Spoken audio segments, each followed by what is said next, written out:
আজকে আপনাদের জন্য কিছু ব্রেসলেট, নেকলেস, ব্রেসলেট পলার ডিজাইন এবং ব্রেসলেট পেন্ডেন্ট ডিজাইন কিছু নিয়ে এসেছি। দেখুন এই পলার নেকলেসটা খুবই হালকা ওজনের মধ্যে করা আছে, 1 গ্রাম ওজন করা আছে। এটা অ্যাপ্রক্স আপনি 6,000 থেকে 8,000 টাকার মধ্যে আপনি পেয়ে যাবেন।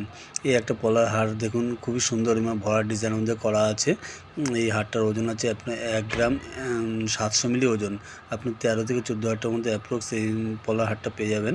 খুবই সুন্দর এবং ভরাট ডিজাইনের মধ্যে আছে। একটা পেনডেন্ট দেখুন, ছোট্ট গিফট আইটেমের জন্য একটা ছোট্ট পেনডেন্ট আছে। পেনডেন্টটা ওজন 500 মিলি মতো ওজন আছে। অ্যাপ্রক্স আপনি 4.5 থেকে 5,000 টাকার মধ্যে পেয়ে যাবেন। এই একটা পেনডেন্ট দেখুন খুবই সুন্দর এবং হালকার মধ্যে করা আছে। এবং একটা ব্রেসলেট পলাটার মধ্যে সুন্দর ভরাট কাজের মধ্যে, ভরাট ডিজাইনের মধ্যে কাজ করা আছে এবং মধ্যে ফুলের মধ্যে এবং সাইডে কলকার মধ্যেও কিছু ডিজাইন করা আছে। খুব সুন্দর ভরাটের মধ্যেই করা আছে, আপনাদের জন্য পারফেক্ট হবে। এবং আরেকটা পলা দেখুন, এটা খুবই হালকার মধ্যে করা আছে। 1 গ্রাম 100 মিলির মধ্যে এই পলার ব্রেসলেট পলাটা করা আছে। এবং খুব ডিজাইনটা খুবই সুন্দর এবং ফুলের মধ্যে এবং সাইডের টবের মধ্যে এবং লতা পাতার মধ্যে ডিজাইনটা করা আছে। প্রতিদিন চেষ্টা করি নতুনত্ব ডিজাইন আনার জন্য আপনাদের জন্য।